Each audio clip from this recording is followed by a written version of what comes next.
नमस्कार मित्रांनो, बांधकाम कामगारांसाठी महाराष्ट्र इमारत व बांधकाम कामगार कल्याणकारी मंडळामार्फत अनेक योजना राबवल्या जातात.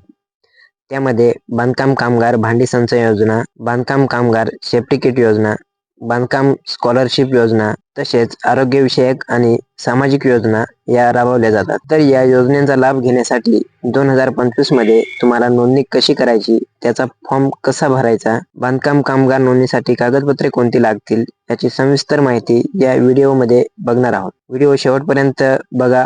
तुम्ही जर चॅनलवर नवीन असाल तर चॅनलला सबस्क्राईब करा. असेच महत्त्वपूर्ण व्हिडिओ तुम्हाला भेटत राहतील. बांधकाम कामगारांसाठी महत्त्वाची अपडेट आलेली आहे. बांधकाम कामगार नोंदणीचे पोर्टल हे पुन्हा चालू करण्यात आलेले आहे. दिनांक 4 फेब्रुवारी उच्च न्यायालयाच्या निर्देशानुसार दिनांक 5 फेब्रुवारी पासून हे पोर्टल सुरू करण्यात आले आहे. आता बांधकाम कामगारांची नवीन नोंदणी, दुरुस्ती तसेच विविध योजनांची नोंदणी ही ऑनलाईन पद्धतीने करता येईल.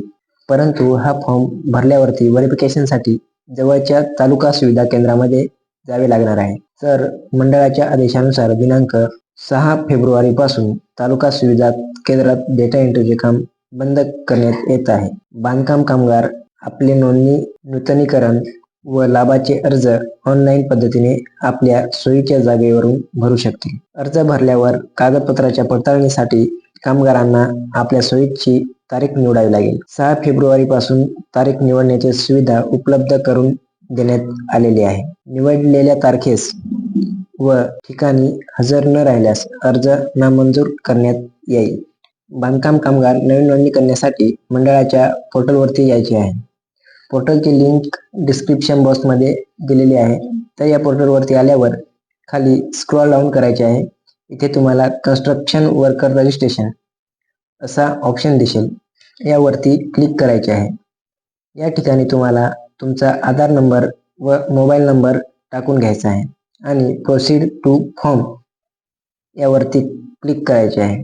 तुम्हाला तुमच्या समोर असं पेज ओपन झालेलं दिसेल. हा फॉर्म या ठिकाणी पर्सनल डिटेल भरायचे आहे.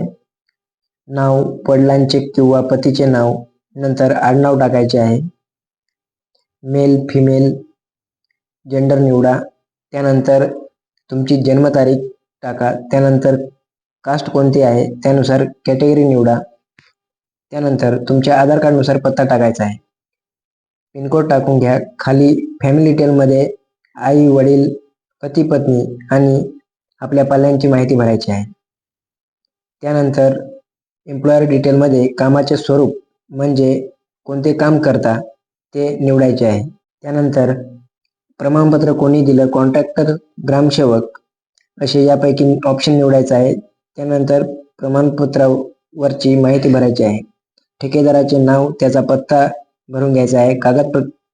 कागदपत्र पडताळणीसाठी तुम्ही कुठे जाल, तुम्हाला जे ठिकाण जवळ असेल ते ठिकाण निवडायचे आहे. त्यानंतर सपोर्टिंग डॉक्युमेंट जोडायचे आहेत. आधार कार्ड, 90 दिवसांचे प्रमाणपत्र अपलोड करा. कागदपत्रे पडताळणीसाठी तुम्हाला कधी जायचे आहे हे निवडून घ्यायचे आहे. तुम्हाला जी तारीख शक्य असेल ती तारीख तुम्ही निवडा. क्लिक टू विजिटिंग डेट यावरती क्लिक करायचे आहे. तारीख निवडून घ्यायची आहे. यानंतर तुम्ही तुमचा फॉर्म पूर्ण एकदा तपासून घ्या आणि इथे डिक्लेरेशन वरती क्लिक करून सेव्ह या बटनावर क्लिक करायचे आहे. यानंतर सेंड OTP करून OTP व्हॅलिडेट करून घ्यायचा आहे. OTP व्हॅलिडेशन झाल्यानंतर ॲप्लिकेशन सेव्ह असा मेसेज तुम्हाला दिसेल. तिथं ओके बटनावर क्लिक करायचे आहे.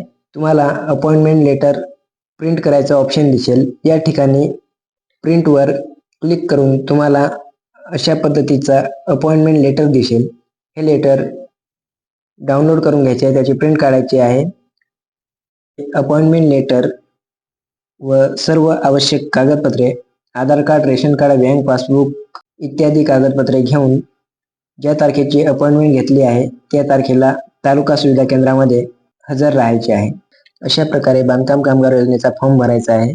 तुम्हाला जर बांधकाम कामगार योजनेविषयी अजून काही शंका असतील तर कमेंट करून विचारू शकता.